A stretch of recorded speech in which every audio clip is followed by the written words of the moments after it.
Што датычыць вонкавага асяроддзя, ведаеце, я хочу нагадаць усім нам заяву кіраўніка адной з краінаў АДКБ, прэзідэнта Беларусі Лукашэнкі, які казаў, што браў удзел у рыхтаванні 44-дзённай вайны супраць Арменіі. Ён казаў, што Арменія нікому не патрэбная.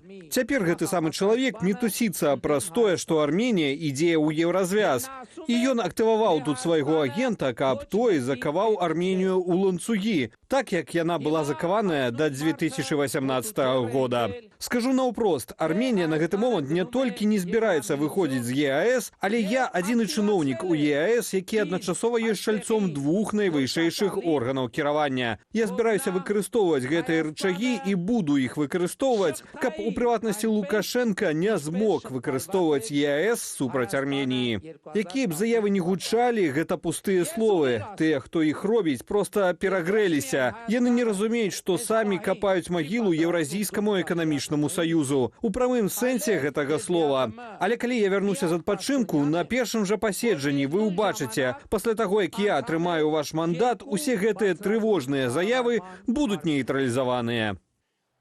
Зрэшты, вельмі непакоіць еўрапейскі шлях Арменіі Александра Лукашэнку не толькі, але і, напрыклад, Малдова. Напярэдадні ён сустракаўся з былым прэзідэнтам гэтай краіны спадаром Дадонам і таксама вельмі перажываў, што Малдова ў будучым можа аб'яднацца з Румыніяй, якая ўваходзіць у еўрапейскі звяз.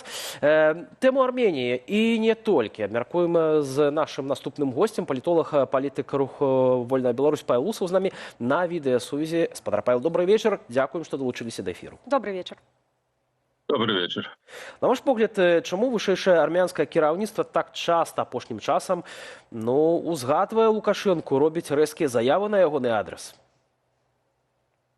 Гэта ў кантэксце адбываецца перадвыбарчай кампаніі. 7 чэрвеня бягучага году у Арменіі адбудуцца лёсавызначальныя выбары, і Расія запусціла усе магчымыя сцэнарыі і ўсе магчымыя рэсурсы дзеля таго, каб адхіліць ад улады дзеючага прэм'ер-міністра і кіроўную партыю, то бок Нікола Пашыняна, які ўзяў курс на дыстанцаванне ад і АДКБ, і ад Еўразійскага звязу і на кірунак у бок еўрапейскага звязу. Усё гэта вельмі моцна непакоіць Пуціна.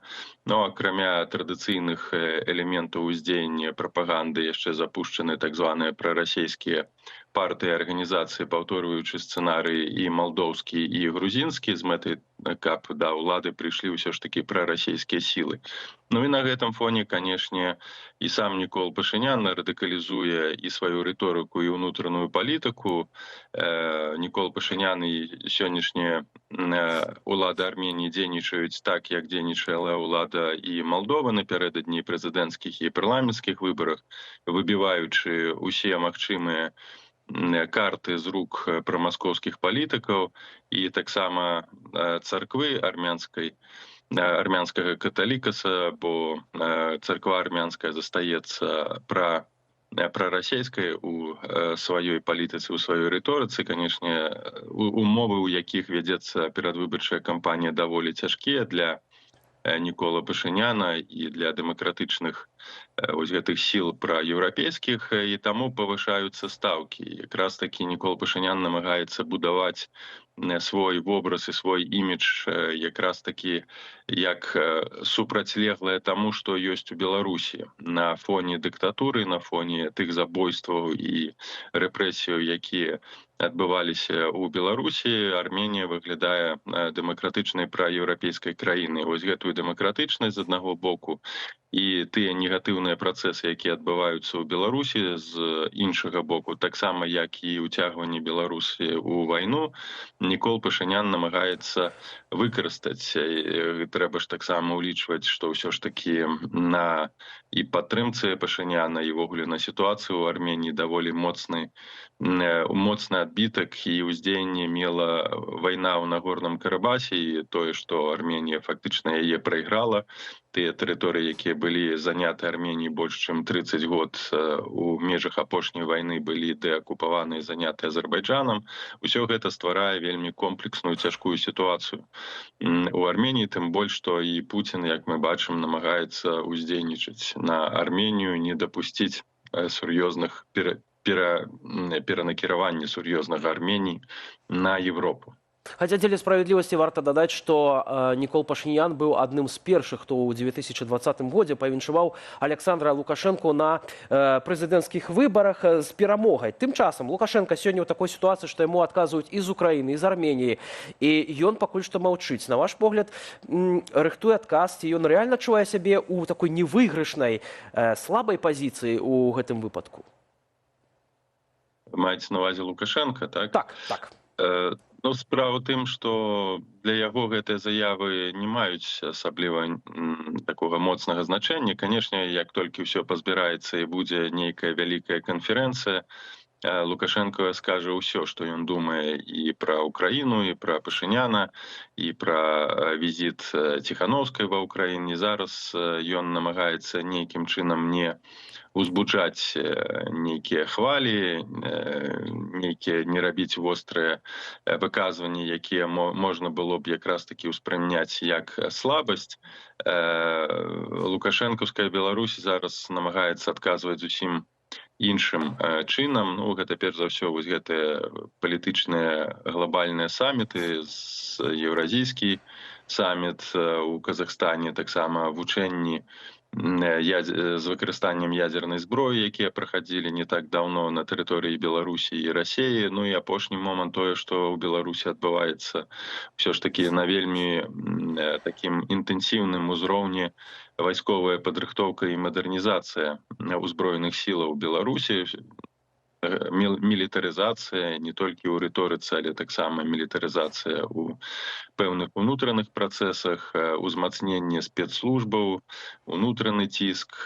Ось сёння, учора прайшлі спецвучэнні у Магілёве, дзе спецслужбы выкарыстоўвалі ўсе магчымыя сродкі для падаўлення масавых пратэстаў. Месяц раней такія ж самыя вучэнні праходзілі і спецадзінак, такіх як «Торнадо», у Вітэбску, і там прысутнічалі ўсе высокае кіраўніцтва, у тым ліку і сумна вядомы Карпенкоў. Усё гэта дэманстрацыя такой сілай і нездарма, бо відавочна, што Украіна перахапіла стратэгічную ініцыятыву і на фронце, і ў тылах, і Лукашенко, безумоўна, рыхтуецца да такіх негатыўных наступстваў, пры якіх Расія будзе слабець, а гэта будзе ўплываць на ўнутраны парадак у Беларусі, на разгойдванне сітуацыі, таму ён намагаецца дэманстраваць рэальную моц, а не займацца слоўнай эквілібрыстыкай, хаця калі будзе нагода, нейкая вялікая канферэнцыя,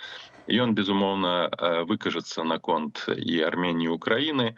Я думаю, што гэта таксама будзе інтэнсіўнасць узмоцніцца перад самімі выбарамі ў Арменіі. Ну, але яшчэ раз хацелася б падкрэсліць, што Лукашенко, думаю, што выкарыстоўваецца як у пэўным сэнсе дадатковы ресурс для ўздзеяння на армянскую супольнасць, як па-за межамі Арменіі, так і ў самой Арменіі, у кантэксце агульнай інфармацыйнай кампаніі і ўздзеянні, якія праводзіць Расія. То бок Лукашенко не можа тут самастойна нейкім чынам рэагаваць, бо на гэтыя ўсе выказванні ніяк не рэагуе Масква. А гэта азначае, што Масква мае нейкае сваё бачанне сітуацыі і, канешне, не хацела нават на ўзроўні рыторыкі узносіць вось гэты градус канфрантацыі. Хаця, канешне, зэт-блогеры ўсцяж заяўляюць, што Арменію можа чакаць лёс Украіны. Спадар Павел, мы, як журналісты, звяртаем увагу не толькі на выказванні, якія гучаць, але і на тое, якую карцінку мы бачым. І акурат маем Казахстан, саміт ЕАЭС, сустракаюць Пуціна, сустракае прэзідэнт Казахстану, а Лукашенко ідзе ў больш сціплым атачэнні па блакітнай дарожцы. Ці, на вашу думку, гэта паказвае статус кожнага госця? І таксама звярнулі мы увагу на тое, у якім атачэнні умоўна уласна Путін. У нас склалася такое адчуванне, што ён не пачувае сябе ў бяспецы, нягледзячы на тое, што прыехаў саюзны Казахстан, і выглядае, нібыта ён трапіў на акупаваную украінскую тэрыторыю.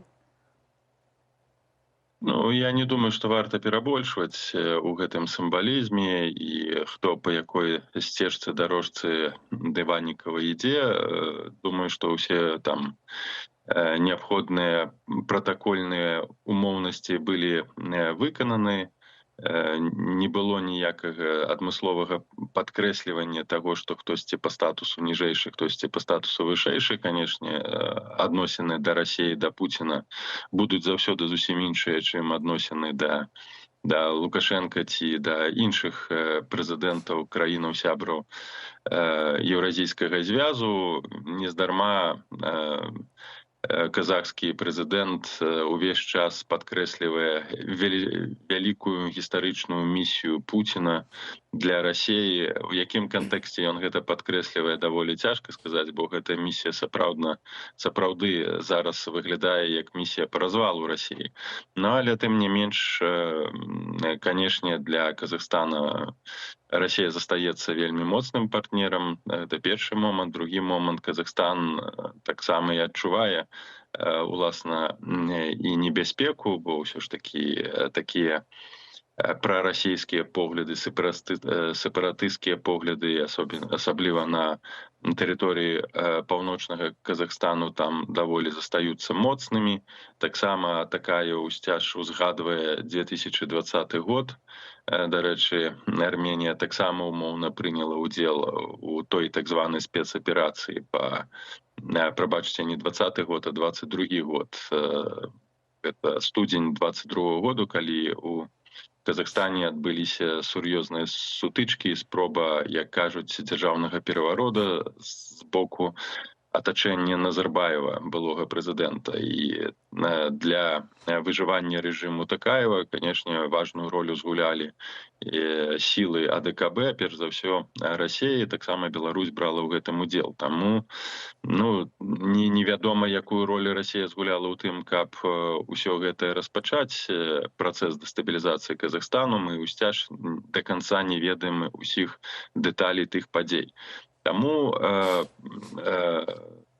такая Казахстан разумее і пагрозы з боку Расіі, і, на жаль, тую эканамічную залежнасць усцяж, якую адчувае, і намагаецца, як заўсёды гэта робяць азіяцкія краіны, як у тым старым савецкім фільме «Усход вельмі тонкая справа», проста не раздражняць Маскву ніякімі словамі, ніякімі дзеяннямі, трываць, рабіць сваё, а старацца не кідаць камяні ў Расію, асабліва зараз, калі для Масквы сітуацыя вельмі цяжкая. І, безумоўна, Казахстан будзе адной з першых тых краін, і ён ужо выкарыстоўвае слабасць Расіі, абапіраючыся на Кітай, якая будзе намагацца дыстанцавацца ад Расіі у той момант, як толькі гэта будзе магчыма. Спадар Павел, давайте яшчэ раз вернемся да Украіны. Напярэдадні вы апісвалі сцэнарыі вызвалення Беларусі, у тым ліку акупацыю нейкай часткі Беларусі. Пры ўдзеле спадарыні Святланы Ціхановскай назвалі гэта сцэнаром ад малаверагодна рэалістычнага да сярэдневерагоднага. Чаму ўвогуле ў краіне можа гэта спатрэбіцца, спадар Павел? Ўсё ж такі б не называў гэта акупацыяй часткай тэрыторыі, бо гэтае слова гучыць неяк няёмка ў кантэксце таго, што адбываецца ва ўкраіне. Гэта спецаперацыя, сцэнар, які заўсёды мае магчымасць мець месца ва ўмовах гібриднай вайны, ва ўмовах таго, што з пачаткам вайсковых дзеянняў і з утварэннем палка Каліноўскага такі сцэнар заўсёды разглядаўся, толькі вядучай сілай чакалася, што будзе полк Каліноўскага, які набыў тады даволі сур'ёзную падтрымку і легітымнасць, і на ўкраіне ўспрымаўся значна менавіта як апазіцыя беларуская, а не ўспрымалася беларуская апазіцыя Ціхановская. Зараз, як мы бачым, ролі перамяніліся, але трэба сказаць, што сцэнар магчымых уваходаў, магчымых заняцця тэрыторыі пад беларускім сцягам, яны заўсёды разглядаліся, яны заўсёды былі. Але яшчэ раз падкрэслю, што такой вядучай сілай павінен быў быць полк Каліноўскага, для чаго ён і ствараўся, як такая вядучая сіла беларускага вызваленчага войска і вызвалення Беларусі. Ну, на жаль, сітуацыя зараз з беларускімі добраахвотнікамі не вельмі аптымістычная па розных прычынах. Такой адзінай кансалідаванай сілай пакуль што не стварылася. Ну і Украіна, канешне, можа выкарыстаць для пэўных і гібридных аперацый, інфармацыйна-псіхалагічных атак, зараз кабінет і Ціхановскую. Невядома, наколькі Ціхановская гэта ўсведамляе, но тым не менш мы пабачылі, што у апошнія дні даволі моцна такая была інтэнсіўная інфармацыйная хваля ў бок Лукашенка, у бок рэжыма Лукашенка, і узгадваліся тыя 500 цэлі, мэтаў, на якія могуць быць скіраваныя дроны, і таксама дача ці рэзідэнцыя Лукашенка, што павінна было узмоцніць такую трэму, непэўнасць Лукашенка, асабліва на фоне таго, што Украіна вырабляе на тэрыторыі Расіі і ў акупаваным Крыму. Ну і калі неабходна будзе, калі зменіцца парытэт сіл і высвабадзяцца дадатковыя рэсурсы, канешне, магчыма правядзенне падобнай аперацыі, якая была праведзена, напрыклад, у мінулым годзе у Курскай вобласці, калі украінскія войскі ўвайшлі на глыбіню некалькіх дзесяткаў кіламетраў на тэрыторыю Расіі, была захоплена Суржа, была абвешчана умоўна Курская народная рэспубліка. Гэта быў даволі моцны маральны, псіхалагічны і стратэгічны удар па Пуціну, хаця украінцы вымушаны былі сысці, але Беларусь не мае такіх дастатковых рэсурсаў, лукашэнкаўскае войска, ні абарончых, ні наступаючых, каб у выпадку рэалізацыі такога кропкавага удару, які б мог бы здэстабілізаваць рэжым Лукашенка, можна было б нейтралізаваць добра арганізаваны наступ і залёт тых жа самых дронаў. Задача, я думаю, ўсёй гэтай кампаніі інфармацыйнай і палітычнай з удзелам Ціхановскай, бо так сапраўды іншага сэнсу я не бачу прыезда Ціхановскай, акрамя таго, каб гэта было часткай такой спецаперацыі, спецпалітычнай інфармацыйнай аперацыі. Нездарма, канешне ж, кіраўніком адміністрацыі офіса Зеленскага з'яўляецца былы шэф ГУРу вайсковай выведкі, які з'яўляецца адным з хіба выбітнейшых спецыялістаў у рэалізацыі такіх аперацый за апошнія гады ввогуле ў свеце, калі мы так шчыра скажам. Таму Беларусь гэта добры, зараз лукашэнкаўская Беларусь, вельмі добры аб'ект для рэалізацыі менавіта такіх аперацый. Гэта звязана, канешне, з тым, што ўжо Украіна не баіцца рэальна адкрыцця другога фронту. Яна разумее, што гэтага не будзе. Раней баялася правакаваць любымі заявамі Лукашенка, каб сапраўды Беларусь знову не была б выкарыстана ў якасці трампліна расійскімі войскамі, каб не былі размешчаныя ракеты, самалёты, якія б знову наносілі ўдары. Зараз фактычна краіна гатовая да сур'ёзнага супрацьстаяння і нават да рэалізацыі такіх кропкавых удараў на тэрыторыі Беларусі. Наколькі гэта рэалістычна, знову ўсё залежыць ад шмат якіх фактараў, як будзе разгортвацца сітуацыя, але чым слабей будзе Расія, чым больш неўпэўнены будзе адчуваць сябе Лукашенка, тым больш магчымасць такога сцэнара